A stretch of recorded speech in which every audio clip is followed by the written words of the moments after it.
500년 전 한 예언자가 이렇게 말했습니다. 어둠 속에서 일어나는 자가 성 베드로의 자리를 잇게 될 것이다.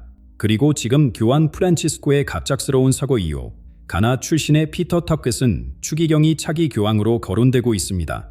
만약 노스트라다무스의 그 예언이 바로 이 순간에 말한 것이라면 오늘 영상에서는 노스트라다무스와 성 말라키아스의 예언, 그리고 지금 벌어지고 있는 사건들 사이의 놀라운 연결고리를 파헤쳐 보겠습니다. 이 이야기는 단순한 추측이 아닙니다. 신앙과 역사, 그리고 교회의 미래를 바꿀지도 모르는 이야기입니다. 과연 우리는 인류 최초의 흑인 교황을 맞이하게 될까요? 지금부터 그 신비로운 여정을 함께 시작하시죠. 노스트라다무스의 수수께끼 같은 유산 500년의 시간을 뛰어넘어 오늘날까지 살아있는 그의 목소리, 프란치스코 교황의 서거 소식이 전해진 순간 많은 사람들이 노스트라다무스의 예언을 떠올렸습니다. 그는 누구였을까요? 1503년 프랑스의 작은 마을에서 피어난 미셀 노스트담은 의학을 공부하며 인생을 시작했습니다. 흑사병이 창궐하던 시절 그는 생명을 구하는 의사로 명성을 얻었죠. 하지만 운명은 그를 바른 길로 이끌었습니다. 아내와 두 아이를 병으로 잃은 후 그는 깊은 명상에 빠져들었고 미래를 보는 능력을 발견했습니다. 노스트라다무스는 밤마다 물그릇 앞에 앉아 물에 비친 미래의 모습을 기록했습니다. 그렇게 탄생한 센츄리는 10권의 달아른 예언집으로 매 권마다 100개의 사행시가 담겨 있었죠. 그런데 이상한 점은 그가 직접적인 표현을 피했다는 겁니다. 대신 상징과 비유, 고대 언어를 섞고 글을 썼습니다. 해가 2개 뜨는 날, 바다는 피로 물들고 고인은 쓰러질 것이다. 이런 식의 모호한 문자는 다양한 해석을 가능하게 했습니다. 어떤 이들은 히로시마 원폭 투하를 말한다고 하고 또 다른 이들은 11분의 구테러를 의미한다고 합니다. 하나의 예언이 수많은 사건에 적용될 수 있었던 거죠. 그럼에도 놀라운 적중률로 사람들을 깜짝 놀라게 했습니다. 프랑스 혁명, 히틀러의 등장, 케네디 암살, 역사적 사건들이 그의 글 속에서 발견되었습니다. 순전한 우연일까요? 아니면 진짜 능력이었을까요? 오늘날에도 그의 이름이 계속 불리는 이유는 인간의 본능적인 호기심 때문입니다. 내일 무슨 일이 일어날지 알고 싶은 마음, 불확실한 미래 앞에서 안정감을 찾고 싶은 욕, 그 모든 감정이 노스트라다무스의 예언을 통해 위안을 찾는 것이죠. 코로나 팬데믹이 시작됐을 때 사람들은 노스트라다무스가 이를 예견했다며 그의 책을 찾았습니다. 우크라이나 전쟁이 발발했을 때도 마찬가지였죠. 전 세계적 위기가 닥칠 때마다 그의 예언은 다시 주목받습니다. 사람들은 혼란스러운 시대에 어떤 방향성이라도 찾고 싶어 하니까요. 노스트라다무스는 자신의 예언이 3797년까지 이어질 거라고 말했습니다. 아직 700년이 더 남았네요. 그가 맞았든 틀렸든 그의 글은 인류의 상상력을 자극하며 계속해서 우리 곁에 머물 겁니다. 그런데 오랜 세월 동안 가장 뜨거운 논쟁을 불러일으켰던 주제가 있습니다. 바로 가톨릭 교회와 주왕이 관한 예언이자 노스트라다무스는 교황의 미래에 대해 무슨 말을 남겼을까요? 그리고 그 예언이 지금 우리 앞에 펼쳐지고 있는 건 아닐까요? 노스트라다무스가 그토록 암호처럼 말한 흑인 교황, 이 단어를 들으면 여러분은 어떤 모습을 떠올리시나요? 피부색이 검은 교황, 아니면 다른 의미가 있을까요? 사실 흑인 교황이라는 표현은 노스트라다무스보다 훨씬 이전부터 존재했습니다. 가톨릭 세계에서 이 호칭은 원래 예수회의 총장을 가리키는 비공식 명칭이었습니다. 16세기에 창설된 예수회는 교황에게 직접 충성을 맹세하는 특별한 수도회였죠. 그들의 지도자는 검은 수단을 입고 엄청난 영향력을 행사했기에 검은 교황 또는 흑인 교황이라 불렸습니다. 그런데 흥미로운 사실이 있습니다. 2013년부터 2025년까지 재위했던 교황은 역사상 최초의 예수회 출신 교황이었습니다. 그는 문자 그대로 흑인 교황의 정체성을 갖고 있었던 것이자 이것이 단순한 우연일까요? 노스트라다무스가 500년 전의 일을 내다본 것일까요? 교황은 재임 기간 동안 전통적인 교황의 모습과는 다른 행보를 보였습니다. 화려한 궁전 대신 소박한 숙소에 머물렀고 금으로 장식된 의자 대신 나무 의자를 선택했으며 환경보호와 빈곤층 지원을 강조했자 마치 오랜 가톨릭의 전통에 새로운 바람을 불어넣은 것 같았습니다. 하지만 흑인이라는 단어가 갖는 상징성은 훨씬 더 깊습니다. 색채 심리학에서 검은색은 두 가지 상반된 의미를 지닙니다. 한편으로는 어둠, 미지, 공포를 상징하지만 다른 한편으로는 변화와 새로운 시작을 의미하기도 합니다. 마치 어두운 밤이 지나야 새 날이 밝아오는 것처럼요. 노스트라다무스의 센츄리의 5권 49번째 문구에는 이런 예언이 있습니다. 위대한 로마가 완전히 무너지기 전에 검은 별이 하늘에서 떨어질 것이다. 두 지도자 사이에 큰 분열이 생기고 새로운 바벨탑이 일어날 것이다. 많은 해석가들은 이 검은 별이 바로 흑인 교황을 의미한다고 봅니다. 그리고 위대한 로마는 가톨릭 교회의 선징인 바티칸을 가리킨다고요. 마치 교회의 극적인 변화 혹은 위기가 흑인 교황과 함께 올 것이라는 예고처럼 들립니다. 또 다른 구절에서는 검은 옷을 입은 이가 모든 것을 바꿀 것이다라고 했는데 이 역시 예수의 출신 교황을 암시한다는 해석이 있습니다. 프란치스코 교황은 실제로 많은 개혁을 시도했고 가톨릭 교회의 방향성에 변화를 가져왔습니다. 더 놀라운 것은 노스트라다무스가 영적 붕괴와 제도적 혼란을 언급한 구절들이 많다는 점입니다. 그는 종교 지도자들 사이의 갈등, 신앙의 위기, 교회의 분열을 여러 차례 예견했습니다. 오늘날 가톨릭 교회가 직면한 여러 도전들 성직자 스캔들, 신자 수 감소, 현대 사회와의 갈등이 이미 그의 시구 속에 담겨 있었던 것은 아닐까요? 교황의 서보로 이제 우리는 새로운 국면을 맞이했습니다. 만약 가나 출신 피터 터켓은 추기경이 차기 교황으로 선출된다면 그는 문자 그대로 피부색이 검은 최초의 교황이 될 것입니다. 노스트라다무스의 흑인 교황 예언이 또 다른 차원에서 실현되는 순간이 될 수도 있습니다. 하지만 노스트라다무스만이 이런 예언을 남긴 것은 아닙니다. 중세의 또 다른 예언자, 성 말라키아스는 어떤 충격적인 메시지를 전하고 있을까요? 노스트라다무스의 흑인 교황 이야기가 흥미롭다면 또 다른 예언자의 말은 더욱 충격적입니다. 12세기 아일랜드의 성 말라키아스가 남긴 예언이 지금 전 세계 신자들의 가슴을 떨게 하고 있습니다. 그는 과연 무엇을 보았을까요? 1139년 말라키아스 주결은 로마를 방문하던 중 기이한 환상을 보았습니다. 그의 눈앞에 112명의 교황이 차례대로 나타났고 각 교황마다 짧은 라틴어 구절이 함께 있었자 말라키아스는 그 구절들을 기록했고 이 문서는 수세기 동안 바티칸 비밀 문서고에 보관되었습니다. 놀라운 것은 1590년에 이 예언서가 공개된 후 실제로 역대 교황들이 그 예언과 일치하는 특징을 보였다는 점입니다. 예를 들어 피우스 6세는 사도적 수의자라는 별칭이 붙었는데 실제로 그는 프랑스 혁명 때문에 로마에서 쫓겨나 유배 생활을 했습니다. 요한 바오로 2세는 태양의 노동이라는 수수께끼 같은 구절로 표현되었는데 그는 폴란드 출신으로 태양을 뜻하는 이름을 가진 마을에서 태어났습니다. 그런데 말라키아스의 예언에서 가장 충격적인 부분은 바로 112번째, 즉 마지막 교황에 관한 것입니다. 그는 이렇게 적었습니다. 극심한 박해 속에서 로마의 베드로가 양떼를 돌볼 것이다. 그 후에 이곱 언덕의 도시는 파괴될 것이며 무시무시한 심판자가 백성들을 심판할 것이다. 이 예언에 따르면 112번째 교황은 교회의 마지막 지도자가 될 것이며 그의 재위 기간 또한 로마, 바티칸은 큰 위기를 맞이하고 그 이후에는 세상의 종말이 올 것이라고 합니다. 학자들이 계산한 바에 따르면 현재 소거한 교황이 바로 말라키아스가 예언한 111번째 교황입니다. 그리고 곧 선출될 새 교황이 바로 그 마지막 112번째 로마의 베드로가 될 수 있습니다. 여기서 로마의 베드로라는 표현이 매우 의미심장합니다. 베드로는 예수의 첫 제자이자 최초의 교황으로 여겨지는 인물입니다. 교회의 시작이 베드로였다면 교회의 마지막도 베드로라는 이름을 가진 인물이 될 거라는 암시입니다. 일종의 역사적 원점 핵이라고 볼 수 있자 이 마지막 교황 시대에는 교회가 극심한 박해를 받을 것이라고 합니다. 많은 해석가들은 이것이 현대 사회의 세속화, 종교에 대한 반감, 교회 내부의 분열 등을 가리킨다고 봅니다. 실제로 전 세계적으로 가톨릭 신자 수는 감소하고 있으며 교회는 다양한 스캔들과 내부 갈등으로 어려움을 겪고 있습니다. 더 놀라운 것은 일곱 언덕의 도시는 파괴될 것이라는 예언입니다.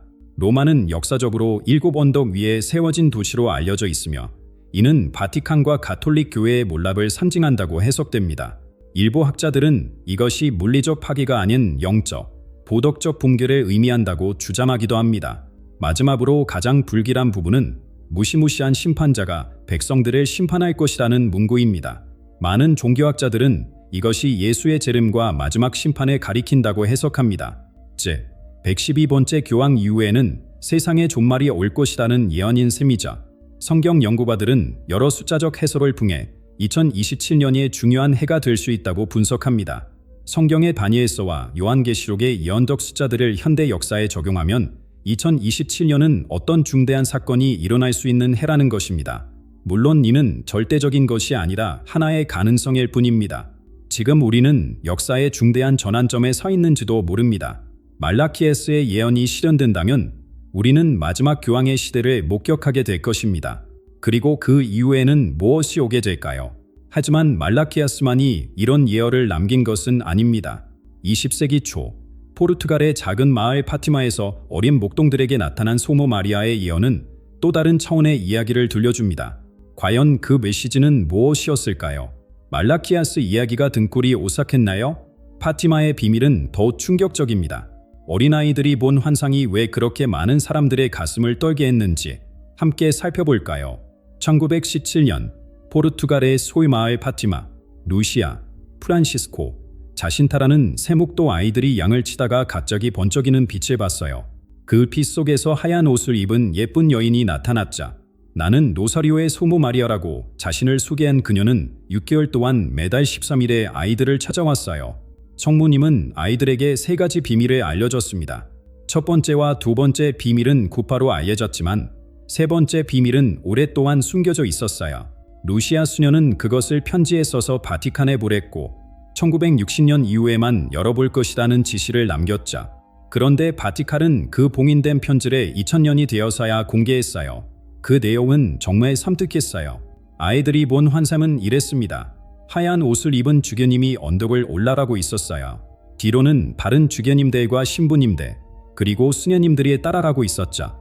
그들이 언덕 꼭대기에 도착했을 때 거기엔 나무로 만든 거친 십자가가 있었어요. 교황님은 십자가 앞에 무릎을 꿇고 기도했자 그런데 갑자기 군인들이 나타나 교황님을 총으로 쏘았어요. 교황님은 피를 흘리며 쓰러졌고 다른 성직자들도 하나둘씩 죽어갔어요. 무서운 이야기자. 바티칸은 이 환상이 1981년 요한 마우로 2세가 총에 맞은 사건을 가리킨다고 말했어요. 하지만 뭔가 이상하지 않나요? 환상 속 교황은 죽었는데 요한 바오로 2세는 살아남았으니까요. 더 이상한 건 환상 속에서 교황이 폐허와 시체들 사이로 걸어갔다는 거예요. 마치 큰 재앙이 일어난 후의 모습 같아요. 도시가 폭격에 맞은 것처럼요. 그리고 이게 말라키아스가 예언은 7 언덕의 도시가 무너진다는 내용과 딱 맞아떨어져요. 7 언덕의 도시는 누구나 알다시피 로마를 말하는 거예요. 로마는 정말로 7개의 언덕 위에 세워진 도시거든요. 그런데 여기서 말하는 로마가 진짜 건물들로 이루어진 도시일까요? 아니면 가톨릭 교회 전체를 상징하는 걸까요? 혹시 더 크게 보면 서양 문명 전체를 의미하는 건 아닐까요?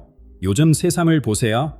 교회에 가는 사람들이 점점 줄고 있고 물질 만능주의가 퍼지고 신앙보다 돈이 우선시되는 세상이 됐잖아요. 이런 현상이 바로 영적인 로마가 무너지는 모습 아닐까요? 하지만 걱정 마세요. 파티마의 메시지에는 희망도 있어요. 환상의 마지막 부분에서 천사들이 순교자들의 피를 모아 영혼들에게 뿌리는 장면이 나와요. 이건 고통 다음에는 치유가 온다는 뜻이자 성모님은 이렇게 약속하셨어요. 결국 내 원죄 없는 성심이 승리할 거야. 아무리 어둠이 짙어도 결국 빛이 이긴다는 거죠. 또 성모님은 목주기도를 열심히 바치면 세계 평화가 올 거라고 약속하셨어요. 파멸만 예고한 게 아니라 구원의 길도 알려주신 거죠.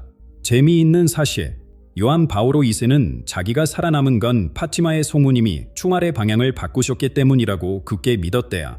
심지어 자신의 맺힌 충활을 파티마 성모상의 왕걸에 박아넣었다니까요. 파티마의 환상과 말라키아스의 예언이 모두 같은 미래를 가리키고 있다며 우리는 지금 정말 중요한 역사의 변곡점에 서 있는 걸까요? 그리고 이 모든 게 성경에서 말하는 세상의 끝과 어떻게 연결될까요? 파티마의 비밀이 충격적이었죠. 이제 모든 예언의 근원, 바로 순경의 요한계시록으로 들어봐 볼게요. 아포칼립스라는 단어만 들어도 무서운 이미지가 떠오르지 않나요? 하지만 진짜 의미는 우리가 알고 있는 것과 조금 다를 수 있어요. 요한계시록에 읽어보신 적 있나요? 정말 무시무시한 장면들이 많이 나와요. 4명의 기마병, 7개의 인잠, 7개의 나팔, 그리고 7개의 대석, 자연재해와 전쟁, 기근과 역경이 잇따라 일어나는 묵시록적 장면들에 그려져 있죠. 그런데 재미있는 사실, 아포칼립스라는 단어의 원래 뜻은 드러냄 또는 계시예요. 무조건 파괴만을 의미하는 게 아니라 진실이 드러나고 정화되는 과정을 뜻하는 거죠. 마치 열이 나면서 몸속 바이러스가 죽는 것처럼 세상도 고통을 통해 정화된다는 의미가 담겨 있어요. 그래도 무섭잖아 하실 수 있지만 요한계시록의 마지막 부분을 보면 새하늘과 새 땅이 나타난다고 해요. 완전히 새롭게 변화된 세상이 온다는 거죠. 파괴는 끝이 아니라 새로운 시작을 위한 과정인 셈이에요. 그럼 지금 우리가 보고 있는 세상의 모습이 요한계시록에서 말하는 종말의 징조일까요? 기후 변화로 인한 이상현상들, 끊이지 않는 전쟁과 분쟁, 전염병의 창궐, 도덕적 가치관의 붕괴, 이런 모습들이 성경에서 예언하는 종말의 신호 같기도 해요. 특히 코로나19 팬데믹이 전 세계를 강타했을 때 많은 사람들이 이게 바로 묵시록에 나오는 역병이다 라고 생각했었죠. 우크라이나 전쟁이나 중동 분쟁도 마찬가지고요. SNS에서는 요한계시록 9절과 현재 뉴스를 비교하는 글들이 우후죽순 올라왔어요. 하지만 잠깐 여기서 한 가지 중요한 점을 짚고 넘어갈게요. 요한계시록은 정말 말 그대로의 세상 종말을 이야기하는 걸까요? 아니면 선진과 비유로 가득 찬 메시지일까요? 예를 들어볼게요. 요한계시록에 나오는 바다가 피로 변한다는 구절은 실제로 바다가 피처럼 붉게 변한다는 걸까요? 아니면 바다를 통한 무역과 주류가 끊긴다는 의미일까요? 또는 바다처럼 넓은 대중이 폭력과 혼란에 빠진다는 상징일 수도 있지 않을까요? 많은 신학자들은 요한계시록이 당시 로마 제국의 박해 속에서 고통받던 초기 기독교인들에게 희망을 주기 위해 쓰인 책이라고 봐요. 그래서 직설적인 표현 대신 상징과 비유를 많이 사용했다는 거죠. 로마 황제를 비판하면 처형될 수 있으니까 짐승이나 바빌론 같은 단어로 암호화했던 거예요. 이렇게 생각해보면 요한계시록은 단순히 세상의 물리적 파멸에 예언하는 책이 아니라 영적 메시지를 전하는 책이라고 볼 수 있어요. 교회의 끝이 온다는 말도 건물이나 조직으로서의 교회가 무너진다는 의미가 아니라 형식적이고 타락한 종교체제가 정화되어 진정한 신앙으로 돌아간다는 뜻일 수 있죠. 이건 정말 희망적인 메시지 아닌가요? 겉으로 보이는 형태는 바뀔 수 있어도 진정한 믿음과 영성은 결코 사라지지 않는다는 거니까요. 마치 겨울이 지나면 봄이 오듯 어둠 뒤에는 반드시 빛이 온다는 거예요. 요한계시록의 마지막 장면은 정말 아름다워요. 하나님의 도성새 예루살렘이 하늘에서 내려오고 생명수의 강이 흐르며 하나님이 모든 눈물을 닦아주실 것이라고 해요. 더 이상 죽음도 슬픔도 고통도 없는 완전한 세계가 온다는 거죠. 결국 요한계시록은 두려움을 주는 책이 아니라 희망과 위로를 주는 책이에요. 아무리 어두운 시기가 와도 결국은 빛이 승리한다는 확신을 전해주니까요. 노스트라다무스의 예언이나 말라키에스의 예언이 이런 성경의 메시지와 맞닿아 있다면 그것도 같은 희망을 담고 있는 게 아닐까요? 하지만 이런 종말론적 예언들 사이에서 더 직접적이고 현실적인 공포를 불러일으키는 예언이 있어야 바로 짐승의 표에 관한 이야기죠. 현대 기술 사회에서 이 예언은 어떻게 해석되고 있을까요? 요한계시록의 가장 소름 돋는 부분을 아시나요? 바로 짐승의 표에 관한 예언이에요. 지금 우리가 살고 있는 디지털 시대와 너무 닮아서 많은 사람들이 깜짝 놀라고 있답니다. 요한계시록 13장 17절에는 이런 구절이 나와요. 짐승의 이름이나 그 이름의 숫자가 표시된 자외에는 아무도 물건을 샀거나 팔 수 없게 하였더라. 1900년도 전에 쓰인 이 문장이 오늘날 우리의 디지털 결제 시스템을 묘사하는 것 같지 않나요? 생각해 보세요. 요즘 현금 없이 어떻게 살아갈 수 있을까요? 거의 모든 거래가 카드나 모바일 결제로 이루어지고 있잖아요. 몇몇 나라에서는 이미 현금 없는 사회를 추진하고 있고요. 스웨덴 같은 경우는 상점의 60% 이상이 현금을 받지 않는다고 해요. 그거랑 짐승의 표가 무슨 상관이야? 하실 수 있지만 자세히 들여다보면 연결고리가 보여요. 요한계시록에서 말하는 그는 이마나 오른손에 새겨진다고 했잖아요. 요즘 개발되고 있는 기술 중에 피부 아래 싣는 마이크로칩이 있다는 거 아세요? 이 칩으로 결제도 하고 신원 확인도 하고 건강정보도 저장할 수 있대요. 스웨덴에서는 이미 수천 명이 손에 칩을 심어 회사 출입증, 기차표, 심지어 구내식당 결제까지 한다고 해요. 정말 신기하죠? 하지만 동시에 조금 무섭기도 하고요. 더 놀라운 건 최근에 개발된 양자 물신 기술이에요. 이건 백신 정보나 개인 의료 데이터를 피부에 보이지 않게 저장하는 기술인데요. 특수빛을 비춰야만 볼 수 있어요. 마치 보이지 않는 표처럼요. 이런 기술들의 편리한 건 사실이지만 동시에 우리의 자유를 위협할 수도 있어요. 모든 거래, 모든 움직임, 모든 대화가 디지털 시스템에 기록되는 세상을 상상해 보세요. 마치 보이지 않는 감옥에 갇힌 것 같지 않을까요? 전 세계 감시 카메라는 이미 10억 대가 넘는다고 해요. 중국 같은 나라는 안면 인식 시스템으로 시민들을 실시간 감시하고 사회 신용 점수까지 매기고 있죠. 점수가 낮으면 기차표도 못 사고 좋은 학교에도 못 가고, 하지만 난 잘못한 게 없으니까 감시당해도 상관없어 라고 생각하시나요? 문제는 잘못의 기준이 언제든 바뀔 수 있다는 거예요. 오늘은 괜찮은 행동이 내일은 금지될 수도 있으니까요. 모든 권력은 남용될 가능성이 있답니다. 요한계시록에서 짐승의 숫자로 알려진 666은 무엇을 의미할까요? 많은 학자들은 이게 당시 로마 황제 네로를 가리킨다고 봐요. 히브리어로 네로 황제를 쓰고 각 글자에 해당하는 숫자를 더하면 666이 나온대요. 네로는 초기 기독교인들을 무자비하게 박해한 폭군이었죠. 그런데 여기서 중요한 건 666의 특정 인물만을 가리키는 게 아니라 전체주의적 권력을 상징할 수도 있다는 거예요. 인간을 숫자로 환원시키고 개인의 자유와 존엄성을 무시하는 모든 시스템이 짐승의 속성을 가진 거죠. 오늘날 우리는 모든 것이 데이터화되는 세상에 살고 있어요. 여러분의 쇼핑 습관, 위치 정보, 검색 기록, 심지어 얼굴 표정까지 알고리즘에 의해 분석되고 있죠. 우리는 점점 더 숫자라 되어가고 있는 거 아닐까요? 디지털 결제 시스템, 생체 인식, 인공지능 감시, 이런 기술들이 요한계시록에서 경고한 짐승의 표 시스템으로 발전할 가능성이 있을까요? 물론 기술 자체는 중립적이에요. 좋은 목적으로도 나쁜 목적으로도 사용될 수 있죠. 문제는 그 기술을 누가 어떤 의도로 사용하느냐예요.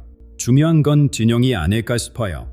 편리함과 자유 사이의 균형, 안정과 프라이버시 사이의 균형 말이에요. 기술의 혜택을 누리되 우리의 인간성과 자유를 지키는 방법을 찾아야 하지 않을까요? 그런데 이런 종말론적 예언들이 흥미롭긴 하지만 가톨릭 교회에서는 어떻게 바라볼까요? 모든 예언이 같은 무게를 갖는 건 아니라는 사실 알고 계셨나요? 짐승의 표에 관한 이야기가 충격적이었죠. 그런데 잠깐, 이런 예언들을 모두 같은 무게로 받아들여야 할까요? 가톨릭 교회에서는 계시를 두 가지로 구분한다는 사실 알고 계셨나요? 바로 공적 계시와 사적 계시예요. 공적 계시는 뭘까요? 쉽게 말하자면 성경에 기록된 하나님의 계시를 말해요. 하나님이 모세에게 주신 십계명, 예수님의 가르침, 사도들이 전한 복음 등이 여기에 해당돼요. 가톨릭 교회는 이 공적 계시가 마지막 사도인 요한이 죽으면서 완성되었다고 가르쳐요. 즉, 성경이 완성된 이후에는 새로운 공적 계시는 없다는 거죠. 아니, 그럼 노스트라다무스나 파티마의 예언은 뭐가 되는 거야? 하고 물으실 수 있겠네요. 바로 여기서 사적 계시라는 개념이 등장해요. 사적 계시는 특정 개인이나 집단에게 주어진 영적 메시지를 말해요. 파티마의 세목동, 누르드의 베르나데테, 성녀 파우스티나 등이 받은 환상이나 메시지가 여기에 속하죠. 멋진 점은 이런 사적 계시가 지금도 계속 일어날 수 있다는 거예요. 하지만 중요한 차이가 있어요. 공적 계시는 모든 신자가 믿어야 하는 신앙의 기본이에요. 반면 사적 계시는 선택사항이에요. 가톨릭 신자라도 파티마의 메시지를 안 믿어도 이단이 아니라는 거죠. 교회가 인정한 유명한 사적 계시들로는 파티마, 노르데, 과달로페 등이 있어요. 이런 계시들은 교회가 철저히 조사한 후 신앙에 해롭지 않다고 판단된 것들이에요. 하지만 메주구리에나 가라반달 같은 일부 계시는 아직 교회의 공식 인정을 받지 못했답니다. 그럼 노스트라다무스의 예언은 어떨까요? 이건 사적 계시에도 속하지 않아요. 왜냐하면 그 외의 조사나 인증 과정을 거치지 않았거든요. 단지 역사적으로 흥미로운 예언일 뿐이자 여기서 정말 중요한 건 분별력이에요. 모든 환상이나 예언을 무조건 믿는 건 위험할 수 있어요. 어떤 예언은 진짜 신성한 메시지일 수 있지만 다른 것들은 착각이나 심지어 사기일 수도 있으니까요. 교회는 우리에게 영적 분별력을 가르쳐야 어떤 메시지가 성경의 가르침과 일치하는지, 사랑과 평화를 촉진하는지, 그리고 좋은 열매를 맺는지를 살펴보라고 말이죠. 진짜 신성한 메시지는 두려움이 아닌 평화를, 분열이 아닌 일치를 가져온다고 해요. 또 하나 기억해야 할 건 자유의지예요. 하나님은 우리가 로봇처럼 운명에 끌려다니길 원하지 않으세요? 오히려 예언은 미래를 바꾸라는 초대장 같은 거예요. 파티마의 성우님도 기도와 희생으로 많은 영혼이 구원받을 수 있다고 말씀하셨잖아요. 즉, 우리의 선택과 행동이 중요하다는 거죠. 가톨릭 교회의 공식 입장은 어떨까요? 교회는 검증된 사적 계시를 존중하지만 그것이 공적 계시, 성경, 보다 중요하다고 가르치지는 않아요. 교황청의 신앙교리성은 이렇게 말해요. 사적 계시는 믿음을 도울 수 있지만 그것을 따르는 것은 의무가 아니다. 흥미로운 사실, 베네딕토 16세 방시 라친거 추기경은 2000년에 파티마의 세 번째 비밀이 공개됐을 때 이렇게 설명했어요. 사적 계시를 알리는 일은 우리의 권리이지만 그것을 따르는 일은 우리의 의무는 아니다. 교회는 예언을 완전히 부정하지도 맹목적으로 받아들이지도 않아요. 대신 신중하게 검토하고 유익한 것은 받아들이며 해로운 것은 경계하는 균형 있는 태도를 취하자. 그렇다면 수많은 예언과 묵시록적 이야기들 앞에서 우리는 어떤 태도를 가져야 할까요? 두려움에 사로잡혀야 할까요? 아니면 모두 무시해버려야 할까요? 지금까지 우리는 노스트라다무스부터 요한계시록까지 흑인 교황부터 종말의 징조까지 다양한 예언의 세계를 여행했어요. 이제 마지막으로 가장 중요한 질문을 던져볼게요. 이 모든 예언들을 우리는 어떻게 받아들여야 할까요? 여러분은 어떻게 생각하세요? 이런 예언들이 정말 미래를 정확히 예견한 것일까요? 아니면 우연의 일치나 넓은 해석 가능성 때문에 맞아 보이는 걸까요? 사실 이 질문에 정답은 없어요. 어떤 사람들은 예언의 문자 그대로 믿으며 세상의 종말을 준비하고 또 다른 사람들은 그저 역사적 호기심으로만 바라보자. 두 관점 모두 존중받을 가치가 있답니다. 그런데 한 가지 흥미로운 점은 불안하고 혼란스러운 시기일수록 사람들이 예언에 더 관심을 갖는다는 거예요. 팬데믹이 터졌을 때, 전쟁이 발발했을 때, 경제가 무너졌을 때 사람들은 본능적으로 미래를 알고 싶어 하죠. 불확실성 속에서 예언은 일종의 지도처럼 느껴지니까요. 심리학자들은 이런 현상을 통제감의 회복이라고 설명해야 세상이 통제 불가능하게 느껴질 때 우리는 어떤 패턴이나 계획이 있다고 믿고 싶어 한대요. 이 모든 혼란에도 의미가 있다라고 생각하면 마음이 편해지니까요. 영성 지도자 후구 세페달은 이렇게 말했어요. 예언의 진정한 가치는 정확한 미래 예측이 아니라 현재 우리의 삶을 변화시키는 데 있다. 정말 와닿는 말이지 않나요? 생각해 보세요. 파티마의 메시지가 중요한 이유는 그게 미래를 맞췄느냐가 아니다. 사람들에게 기도와 회개의 삶으로 돌아가라고 영감을 주기 때문이에요. 요한계시록이 가치 있는 이유는 우리에게 영적 깨어있음과 도덕적 용기를 촉구하기 때문이자 어쩌면 예언의 진짜 목적은 미래를 예측하는 게 아니라 변화시키는 데 있는지도 몰라요. 노아의 방주 이야기를 기억하세요. 하나님은 대홍수를 예고하셨지만 그 목적은 사람들이 회개하고 변화하길 바랬었던 거예요. 예언은 강고이자 초대장인 셈이자 많은 신학자들은 예언의 조건적 성격을 강조해요. 만약 이대로 계속한다면 이런 결과가 올 것이라는 시기죠. 즉, 우리의 선택과 행동으로 예언된 미래를 바꿀 수 있다는 희망의 메시지가 담겨 있어요. 여기서 중요한 점은 균형이에요. 예언을 전혀 무시하는 것도 맹목적으로 믿는 것도 바람직하지 않죠. 건강한 태도는 열린 마음으로 듣되 비판적 사고를 유지하는 것이라고 할 수 있어요. 현대 영성 작가인 리처드 로어는 이렇게 말했어요. 위기는 위험하지만 동시에 기회이기도 하다. 그리스어로 위기는 결정적 순간에 의미한다. 지금 우리가 겪고 있는 여러 위기들, 기후변화, 정치적 분열, 도덕적 혼란이 진정한 변화와 성장의 기회가 될 수 있지 않을까요? 예언이 우리에게 가르쳐주는 가장 중요한 교훈은 아마도 겸손함일 거예요. 우리는 미래를 완전히 알 수 없고 통제할 수도 없어요. 하지만 그렇다고 미래가 정해진 운명은 아니에요.